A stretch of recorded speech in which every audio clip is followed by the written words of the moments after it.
A paz do Senhor, meus irmãos, chegamos na lição número 8 da revista Conectar, a revista dos jovens da editora Betel. O tema deste domingo é o Espírito Santo e a obra missionária. Como é do nosso costume, vamos direto ao ponto, vamos direto para a lição, amém? Bom, primeiro ponto, eu quero conceituar a palavra missionário. E a palavra missionário, ela tem o seguinte significado.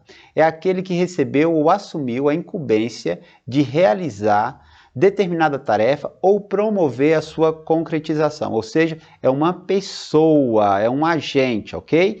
E esse missionário, ele está imbuído, ele está incluso dentro de uma missão. E a missão, ela possui alguns aspectos importantes. Primeiro, essa missão, ela tem um agente, ela tem os seus agentes, tem as pessoas que vão trabalhar em prol desse propósito, ok? Também ela tem um público-alvo, a missão ela tem um público-alvo, ela tem uma região, ela tem alguém a qual ela busca alcançar, ok? Então, não é uma coisa aleatória, não. Existe um público-alvo para que isso possa acontecer, no caso, a missão. Também a missão ela possui um propósito, um objetivo, e o objetivo que a missão evangelística traz é proporcionar que as pessoas conheçam o evangelho do nosso Senhor e Salvador Jesus Cristo, para que se arrependam dos seus pecados, reconheça Cristo como seu único e suficiente Salvador, e assim o honre e passe a adorar a Deus de forma santa, honrar ao nosso Deus, levar as nações a compreender isso, ok? Também a missão ela tem uma durabilidade. Essa durabilidade ela é envolvida com relação ao tempo mesmo. Ela pode ser de um curto período, de um médio período ou de um longo período. A questão é, o missionário ele vai para uma região e ele vai trabalhar de forma que ali haja resultados. Ele vai pregar o evangelho, ele vai estabelecer a comunidade, ele vai preparar pessoas para que essas pessoas dê continuidade à obra e ele vai partir para outro ponto. Assim o apóstolo Paulo fazia.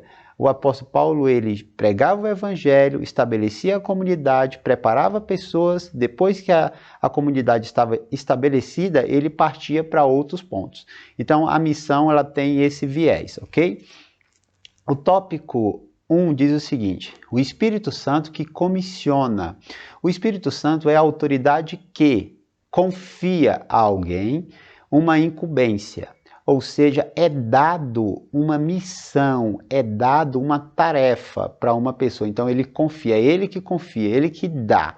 Né? Ele dá também o quê? Ele dá um cargo, ele dá um mandato, né? Ele direciona uma pessoa para que essa pessoa ela vá no nome de Jesus, fazendo o quê? Levando o evangelho das boas novas, né? Que é redundante, o evangelho já é boas novas, né? Mas a pregação das boas novas, ok? Ele também seleciona, né? Esse Espírito Santo é o que confia, ele é o que dá, mas ele também é aquele que seleciona. Seleciona o quê? Pessoas. Nós não estamos falando de seleção com relação à salvação. Aqui nós estamos falando de uma seleção para a obra missionária, ok? Obra missionária. Pessoas que são selecionadas para a obra missionária. O tópico 1.1 diz o seguinte, apartai-me Barnabé, Saulo para a obra missionária. É isso, é aquele que selecionou pessoas. E aqui nós temos que nos atentar porque a lição ela traz uma distinção de separar e ordenar. A palavra separar ela significa desprender para um objetivo. Já a palavra ordenar é recomendar, é sugerir, é aconselhar, é arrumar. O Espírito Santo aqui não está ordenando, o Espírito Santo está separando, ele está falando assim, desprenda Paulo, Barnabé e Paulo da comunidade e mande eles para a obra missionária, que eles se desprendam do corpo daquela igreja na questão física, né, na questão mesmo institucional do que está ali, e eles vão em comunhão, pregar o evangelho do reino a outros povos. Então aqui é separar mesmo, tá? Os critérios seletivos do Espírito Santo permeiam, primeiro, trabalhar antes de ser reconhecido. Há pessoas que pensam o seguinte: eu só vou fazer quando me colocarem numa posição tal. Eu só vou zelar da igreja, só vou ser o mordomo da igreja quando eu me levarem ao diaconato. Eu só vou ensinar, só vou auxiliar o pastor da igreja na doutrina diária da igreja quando me colocarem ao presbitério. Não, eu só vou pregar o evangelho quando eu for evangelista, eu só vou dar um conselho pastoral quando eu for um pastor, algo do tipo. Eu só vou para a obra missionária quando eu for reconhecido como missionário. E muitos, né, estão situados numa região, né, ocupam os púlpitos e se dizem missionário. Não, missionário é aquele que faz missão, ok? Então, nós temos que trabalhar esse ponto. Lá em Atos 13 é exatamente isso, né? O Espírito Santo manda separar Barnabé e Paulo, né? E ele fala: eu tenho um chamado, ou seja, eu tenho um propósito para eles na obra missionária. O tópico 1.2 diz o seguinte: uma igreja que respirava missões. A igreja do primeiro século era uma igreja militante, era uma igreja atuante, era uma igreja que ia para cima como? Pregando o evangelho. Uma igreja missionária, uma igreja militante. A igreja do primeiro século também tinha uma consciência de pertencimento do reino. Era uma igreja que não estabelecia toda a sua esperança no terreno, no material, mas era uma igreja que tinha a consciência que há um reino maior do que o reino terreno.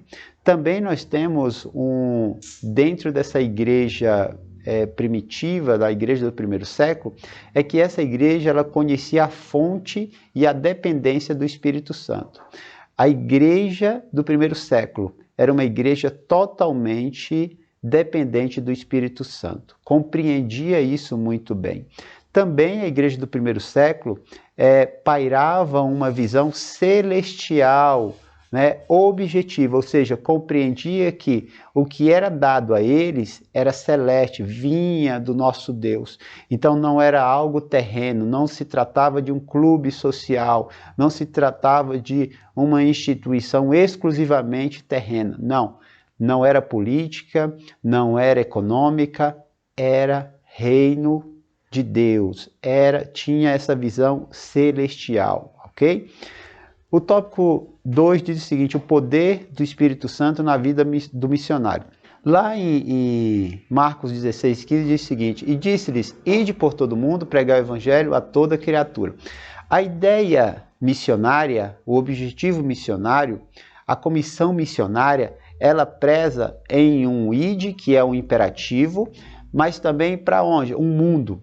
Ou seja, há uma diferença de pensamento com relação ao pensamento doméstico. E aqui nós temos que distinguir de duas formas. Olha só, o evangelismo doméstico é aquele que é feito ali, na nossa circunvizinhança. Nossa família, nossos vizinhos, nossos amigos, colegas de trabalho, colegas de faculdade. Ou seja, nós moramos no lugar, nos estabelecemos no lugar, não saímos deste lugar, mas nós pregamos o evangelho quando, né, é dada a oportunidade para aqueles que estão à nossa volta. Já a missão missionária ela é diferente. A missão missionária ela envolve algo que é cósmico, ou seja, algo que é o mundo. Você sai da sua zona de conforto e você ultrapassa fronteiras. Essas fronteiras podem ser curtas, médias e também longas. Há pessoas que pregam o evangelho aos ribeirinhos no Amazonas, outros estão no sertão brasileiro, outros estão fora das fronteiras brasileiras, né, na África, na Ásia, também na América do Sul, em lugares remotos. Ou seja, eles partem para um objetivo que é o mundo, que são pessoas além da sua cultura. Okay? Então, há essa distinção do evangelismo doméstico e da missão evangelística. Okay? E aqui nós estamos trabalhando a missão evangelística, tá? Que é o ide por todo mundo. O tópico 2.1 diz o seguinte: o Espírito Santo concede autoridade para pregar. Aqui nós temos que compreender que há uma capacitação em dons. E quantos dons ou quais os dons que nós podemos classificar? Pelo menos classificar de duas formas: os dons ministeriais e os dons espirituais. Aqui não é o que eu acho, o que eu penso, é o que a Bíblia coloca. Então, lá nos dons ministeriais, nós temos os 5 dons que em Efésios 4:11 estão muito bem colocados, que é, e ele mesmo deu uns para apóstolos, outros para profetas, outros para evangelistas, outros para pastores e outros para doutores. Ou seja, os 5 dons ministeriais, aquele que é a mão do nosso Deus cuidando da sua igreja, ok?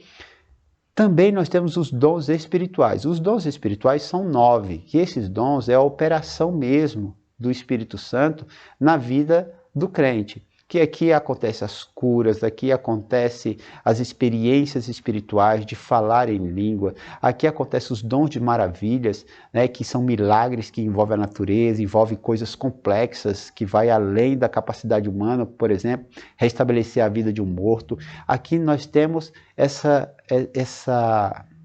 gama de capacitações, que são os 9 dons espirituais. Então nós temos os 5 dons ministeriais, que são as posições, né, hierárquicas dentro da igreja, e essas posições, elas estão com pessoas que têm algum tipo de habilidade gestora, habilidade para se desprender, habilidade para pregar, para falar, habilidade para ensinar, habilidade para cuidar, para aconselhar, e mediante tudo isso precisa ter os dons espirituais, ok?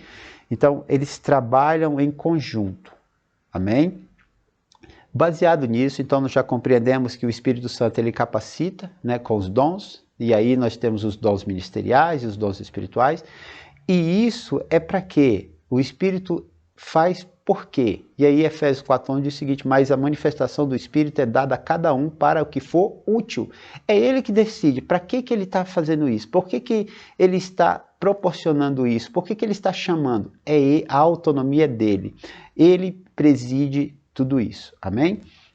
O tópico 2.2 diz o seguinte: o Espírito Santo usando em milagres e cura. Aqui, meus irmãos, nós precisamos compreender a questão do milagre. Eu sei que aí o artigo está faltando o S, né, para ir para o plural, concordando aí, né, com esse substantivo. E aqui nós temos a questão de, olha, os milagres não são espetáculos religiosos, não é uma questão de pirotecnia religiosa, como nós vemos nas televisões, como nós vemos na internet, que muitos deles são falsos, mentirosos, é apenas para agregar pessoas. Então, os milagres operados pelo nosso Deus, mediante o Espírito Santo, não são espetáculos, eles têm um propósito. Os milagres, eles são credenciais que atestam, eles vão mostrar, atestar às pessoas o poder do Espírito Santo aonde? Na vida do missionário. Então, mediante isso, e esses sinais seguirão aos que creem. Ou seja, esses sinais, esses milagres vão seguir a quem? Vão seguir aquele que está operando a missão, aquele a qual o Espírito Santo direcionou. Os milagres também, ele serve para aguçar a fé dos incrédulos. Tem muita gente que ele não aceita. Ele vai ouvir a palavra de Deus, ele vai duvidar. Mas o Espírito Santo é tão bondoso, o nosso Deus é tão bondoso, que vai proporcionar milagres acontecer, ok? O pastor Robert Menzies, que é um pastor assembleiano dos Estados Unidos, que está trabalhando na China, ele disse que lá tem acontecido grandes coisas, sinais de operações de maravilhas, curas, as pessoas cegos têm enxergado, coxo tem andado. Tudo isso que nós ouvimos, né, de alguns dos mais antigos, ou já presenciamos, né, e aquilo que a palavra de Deus coloca também, ele diz que tem sido visto na China, ele vê isso na China acontecer. Há um avivamento, apesar da igreja perseguida, mas o Espírito Santo está agindo lá de uma forma sobrenatural, amém? Outro ponto que os milagres, ele posiciona o missionário como autoridade espiritual na região missionária. As pessoas ficavam no caminho esperando a sombra de Pedro, né? e mediante a sombra o Senhor curava as pessoas. Ou seja, as pessoas, elas vão enxergar uma autoridade espiritual quando esses milagres começarem a acontecer, quando esse missionário se posicionar, missionário ou missionária se posicionar em uma determinada região. Então, aqui nós encontramos que os milagres ocorrem também para isso, para trazer um temor ao povo de uma determinada região e saber que ali tem um homem de Deus, ali tem uma mulher de Deus, que ali há uma autoridade espiritual. O tópico 3 diz o seguinte: o Espírito Santo que direciona a obra.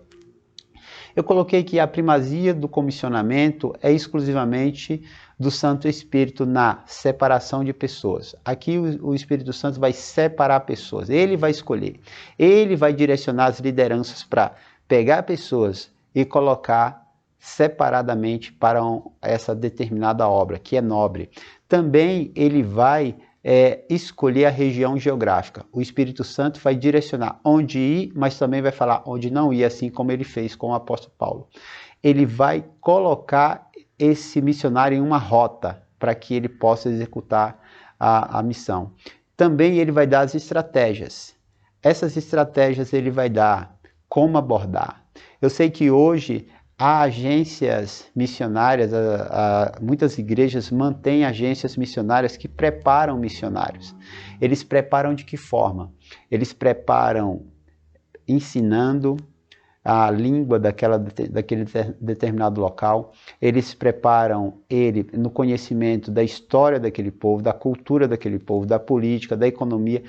Ou seja, o missionário ou a missionária vai chegar naquele lugar não vendido, ele vai chegar sabendo exatamente a situação daquela região. Então esse preparo leva 1 ano, 2 anos, leva um período, até que depois que é preparado, é enviado. Isso é muito importante. A igreja faz isso, mas isso é dado mediante o quê? A direção do Espírito Santo. O Espírito Santo dá as estratégias. Amém? O tópico 3.1 diz o seguinte: o Espírito Santo dirigindo a vida dos apóstolos. Aqui nós temos que compreender que nós temos o agenciador, que é o Espírito Santo, e nós temos a agência. No agenciador, nós temos o Espírito Santo direcionando, nós temos o Espírito Santo capacitando, nós temos o Espírito Santo comissionando, e nós temos o Espírito Santo como um estrategista, aquele que dá as saídas, aquele que mostra o que deve ser feito e o que não deve ser feito. Então, o agenciador, ele traz tudo isso para a agência e, consequentemente, para aquele agente, ok? E na agência nós temos a igreja. A igreja, ela é o celeiro de missionários. É aqui na igreja que nós temos as pessoas que serão separadas, enviadas para a obra missionária. Nós temos também o apoio espiritual. A agência vai apoiar espiritualmente, orando pelos missionários. Ela vai buscar no Senhor intercessão, vai interceder para quê? Para que esses homens, essas mulheres, sejam prósperos na sua missão. A igreja também vai proporcionar um apoio logístico, ou seja, a igreja também vai apoiar financeiramente, a igreja vai manter esse missionário atuando lá nessa determinada região. Se esse missionário tem família e a família não foi, a igreja vai manter a família desse missionário, vai cuidar. Então aqui nós temos algo muito sério, por quê? Até mesmo lá na igreja primitiva, o apóstolo Paulo, ele chega a relatar que muitas igrejas esqueceram do cuidado, esqueceram de mandar o recurso, esqueceram de manter sua alimentação, sua vestimenta, seu transporte. E aí chega um ponto que o apóstolo Paulo para e fala assim, não, vocês não me mandaram recurso, eu parei a obra missionária e eu fui fazer tendas, eu fui trabalhar. A obra ficou de lado e eu fui trabalhar para me manter. Então a igreja tem esse papel. Hoje em dia as igrejas, muitas largaram seus missionários. Eu conheço uma missionária que está em Guiné-Bissau, que ela foi largada pelo ministério, não pertence ao nosso ministério, mas ela foi largada, ela foi enviada prepararam tudo, mantiveram por um certo período e largaram. Outro dia nós tivemos que mandar para ela café e flocos de milho para ela, cuscuz, que ela disse que estava com muita saudade do café, que lá não tinha, né? E aí nós fomos até uma agência dos Correios, enviamos, isso foi para São Paulo, de São Paulo foi para Lisboa, em Portugal, de Portugal foi mandado para lá, para o endereço que ela tinha que ir até uma agência lá para buscar, que não era propriamente no local que ela estava. E o trabalho que ela faz lá é muito sério, porque lá há uma cultura de os homens mais velhos compram as meninas de 13 anos, 14 anos das famílias pobres. E compram com o quê? Com cabra. Eles dão uma cabra e a família entrega a criança, a adolescente. E eles se casam com ela e a adolescente fica lá. E a missão da missionária? Resgatar essas meninas. Ela propõe troca. Ela troca 2, 3 cabras numa menina. Às vezes volta para a família e muitas das vezes não volta. Fica ali na missão ou então é conduzida para algum outro lugar, mas não ficam ali, né? Porque muitas voltam para a casa da família e a família pega e faz uma troca novamente. Então isso é muito sério. Então o papel missionário, ele também é social. O papel missionário, ele não é apenas a questão evangelística, mas ela muda a região. Lá já colocaram energia na região, né? Tem um carro para levar as pessoas para locais mais distantes, ou seja, há um papel social da igreja. Então é um papel muito importante e quem vai manter isso? É eu e você, nós, a igreja, vai continuar. Os irmãos se desprendem mediante o Espírito Santo, mas nós temos que mantê-los lá na sua labuta diária, amém? Orando também. Orando para que o Senhor guarde, orando para que o Senhor conceda poder, orando para que o Senhor julgue os algozes, os perseguidores, destrua sistemas políticos que perseguem, e isso tem que estar diário nas nossas orações, amém? O tópico 3.2 diz o seguinte: o Espírito Santo dirigindo a igreja odierna. A igreja, a nossa denominação Assembleia de Deus, é uma igreja que é fruto da obra missionária. Nós somos frutos de missão. Foi mediante lá Gunnar Vigre e Daniel Berg que nos Estados Unidos, depois daquele grande avivamento ali da Rua Azusa, que se espalhou por todo o país, eles, impelidos pelo Espírito Santo, colocaram o dedo no mapa e falaram: para onde nós apontarmos, nós vamos pregar o Evangelho. E veio Belém do Pará, Brasil. Vieram num navio e chegaram aqui e começaram a pregar o Evangelho. Nós somos frutos de uma obra missionária. E se somos frutos de uma obra missionária, devemos orar pela obra missionária e devemos também manter aqueles que estão na obra missionária. E também incentivar outros a irem para a obra missionária. Amém? Alguns pensam que a igreja atualmente pensa que é apenas pela capacitação intelectual. É só compreender, conhecer livros, ter formações. Não, isso é importante sim, mas não é tudo. Não é tudo. Há uma necessidade de uma capacitação espiritual. Há uma necessidade de uma capacitação espiritual. Não adianta, eu vou aprender a falar uma língua estrangeira e assim. Não é só isso. Precisa da capacitação espiritual. Esses homens estavam em jejum e oração. Esses homens estavam cuidando da vida espiritual, da sua adoração perfeita diante do nosso Deus. Eram preparados intelectualmente? Sim. Barnabé, capacitado. Paulo, capacitado. Mas mesmo assim, eles colocaram a sua intelectualidade diante do Senhor, jejuando, orando e buscando ao Senhor. Amém? O outro ponto é a visão de um propósito externo. A igreja de hoje ela necessita de uma visão externa, porque muitas igrejas têm uma visão interna. É cuidar do homem, somente do homem. A igreja tem essa dupla responsabilidade. Ela sim tem que cuidar daqueles que estão dentro, diariamente na pregação, no conselho, no apoio. Tudo isso é necessário, mas a igreja tem que ter uma visão externa, que é o quê? Levar o Evangelho de Cristo a outros povos, a outras pessoas, e não ficar preso na sua caixinha, ok? O outro problema que acontece nos dias de hoje é o perigo do egocentrismo atual. É uma ideia antropocêntrica, né? O homem no centro, tudo é o homem, é você, você, você. Só que a proposta missionária é coletiva, a proposta missionária é o outro, é o próximo, é levar o Evangelho a outros, é resgatar outros do caminho da perdição. Então, tudo isso faz parte, né, e deve fazer parte de um cuidado da igreja atual. Amém, meus irmãos? Que o Santo Espírito possa usar você, encher sua boca, tomar sua mente e que sua classe possa ser impactada nesta manhã, ok? Que o Senhor abençoe sua vida grandemente. Fique na santa e gloriosa paz do Senhor, meus irmãos.